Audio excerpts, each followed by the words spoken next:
सूर्यस्पर्धिकिरीटम् ऊर्ध्वतिलकप्रोद्भासिफालान्तरम् कारुण्याकुलनेत्रमाद्रहसितोल्लासं सुनासापुटम् गण्डोध्यन्मकराभकुण्डलयुगं कण्ठोज्ज्वलकौस्तुभम् त्वद्रूपं वनमाल्यहारपटल श्रीवत्सदीप्रं भजे।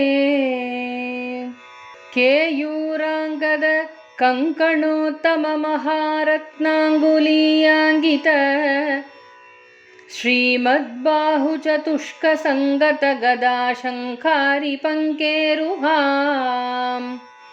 काञ्चित् काञ्चन काञ्चिलाञ्चितलसत् पीताम्बरालम्बिनीम् आलम्बे विमलाम्बुजद्युतिपदां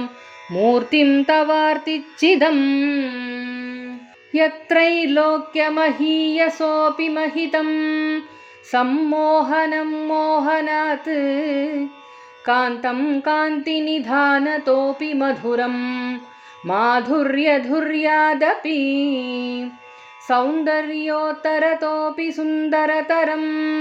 त्वद्रूपमाश्चर्यतोऽपि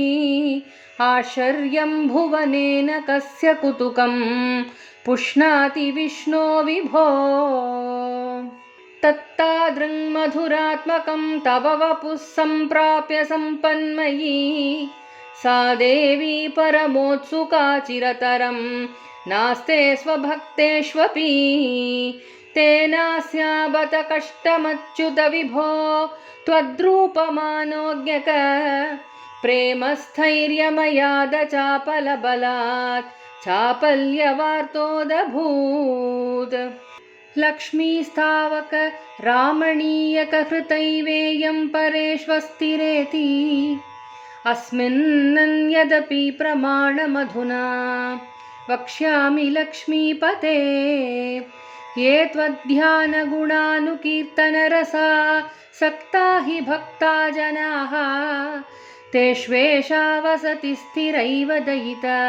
प्रस्तावदत्तादरा एवं भूतमनोज्ञतानवसुधा निष्यन्दसन्दोहनं त्वद्रूपं परचिद्रसायनमयं चेतोहरं शृण्वतां सद्य प्रेरयते मतिं मदयते रोमाञ्चयत्यङ्गकं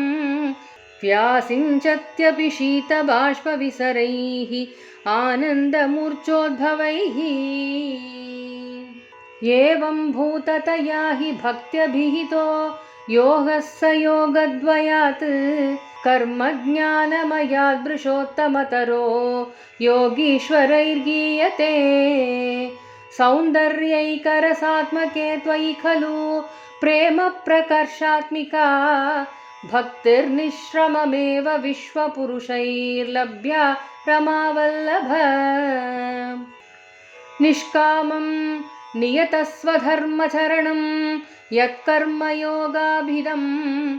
तद्दूरेत्यफलं यदौपनिषद ज्ञानोपलभ्यं पुनः तत्त्वव्यक्ततया सुदुर्गमतरं चित्तस्य तस्माद्विभो त्वत्प्रेमात्मकभक्तिरेव सततं स्वादीयसी श्रेयसी अत्यायासकराणि कर्मपटलान्याचर्य निर्यन्मलाः बोधे भक्तिपतेऽथवाप्युचितताम् आयान्ति किं तावता क्लिष्ट्वा तर्कपते परं तव वपुर्ब्रह्माख्यमन्ये पुनः चित्तार्द्रत्वमृते विचिन्त्य बहुभिः सिद्ध्यन्ति जन्मान्तरैः त्वद्भक्तिस्तु कथारसामृतझरी निर्मज्जनेन स्वयं सिद्ध्यन्ति विमलप्रमोदपदवीम् अक्लेशतस्तन्वती सद्यः सिद्धिकरी जयत्ययि विभो सैवास्तु मे त्वत्पद प्रेम प्रौढिरसादृता धृततरं वातालयाधीश्वर गोपिका जीवनस्मरणं गोविन्दा गोविन्दा।